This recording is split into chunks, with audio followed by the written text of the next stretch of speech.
Sometimes the anime that appear right in front of your eyes may not be very appealing in the first glance, but as you watch them and get the storyline, you'll be pretty amazed and want to see more of that. Wanna know which anime was totally hated by viewers? Well, let's dive into the wild world of the Vinland Saga, where the strong message of non-violence and redemption breaks the mold and hits us directly in the emotions. We know some people were disappointed by the lack of action in Vinland Saga Season 2. But trust us when we say that the actual magic lies beneath the surface. Vinland Saga isn't afraid to shake things up, which is why it's one of the year's best anime. So be cautious if you haven't watched it already, there could be spoilers ahead. But first, let's talk about why this season faced criticism and backlash from the fans.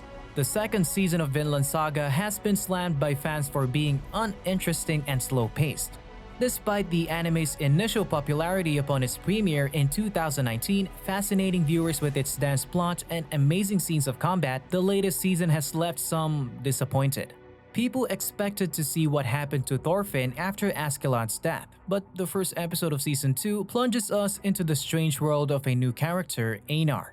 Season 1 was essentially fan service for those wanting cool Viking war shit.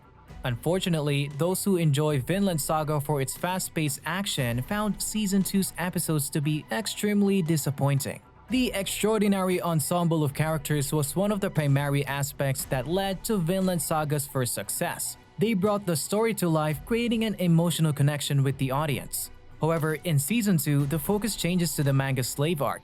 This arc focuses on Thorfinn's existence as a slave working on his master Kato's farm. During this time, Thorfinn develops an odd connection with a fellow slave named Einar who assists him in gaining a new perspective on his life. The tale shifts to a primarily character-centered approach and moves at a slower pace, laying the framework for a major dispute between Kato and King Canute over farm ownership. This arc also delves deeply into Thorfinn's emotional struggle, pushing him to acknowledge his guilt and dwell on his past acts. It also helps him realize and accept his father's significant message. However, converting this specific arc from the manga into the anime format has proven difficult. Some fans have voiced dissatisfaction, particularly how mundane Thorfinn's life appears to be on Kato's farm. The storyline's quiet style and emphasis on character development have created the impression of a slower pace, which has divided the fanbase. Also, Thorfinn's entire purpose was stripped away at the end of Season 1. Everything that the season had been building up to came to a chilly and abrupt conclusion. For viewers accustomed to the first season's high-octane action sequences centered on storyline, the low tone of Season 2 seemed completely alien. So now, we are aware of the reasons for fans not being much interested in the Vinland Saga's second season. Let's talk a little about the story of this season. We saw a story in Season 1 that served as an epilogue for Thorfinn's character growth. The brutal death of his father at the hands of Askeladd gave him a goal in life, to avenge his father's death through fair fight.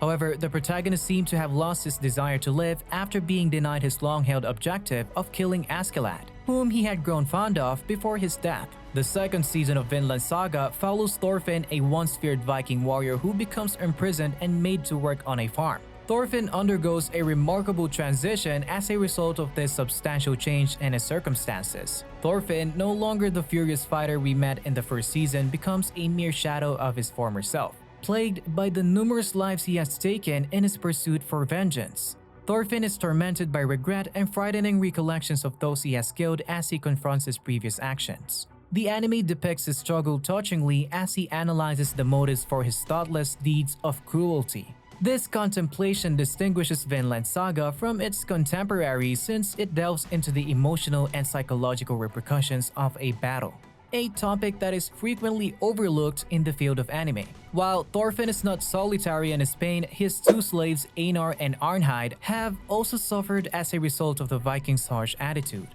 The contrast between their thoughts on combat and Thorfinn's offers light on the destructive mentality that protagonists in comparable subject anime series maintain. Vinland Saga breaks free from this loop by telling a different story that values non-violence and aims to end the cycle of slaughter. Thorfinn experiences a major shift in his viewpoint while staying on Kato's farm. He devises a new life plan, envisioning the creation of Vinland, a land free of violence and slavery.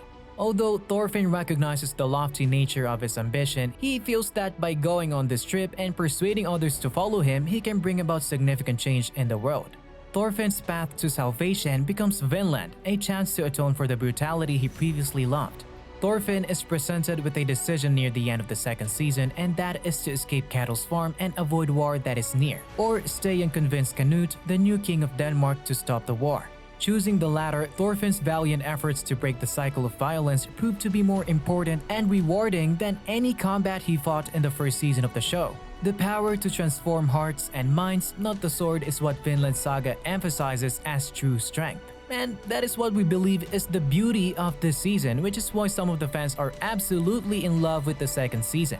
It is because of the plot and twist they have in it and the kind of message they try to deliver that war is not the only and last solution of every problem, but there could be some other solutions too.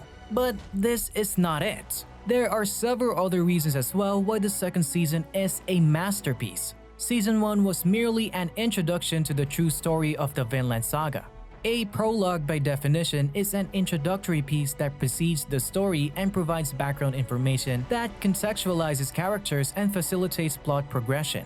It taught us everything we needed to know about the key characters of Vinland Saga and what motivated them. It established the setting, the historical framework, and the fundamental ideas upon which the story would be built. However, it was not the tale itself. It was Season 2 that surprised viewers with a dramatic shift in storyline, pacing, and tone, as well as the introduction of new characters and a total shift in the story's direction.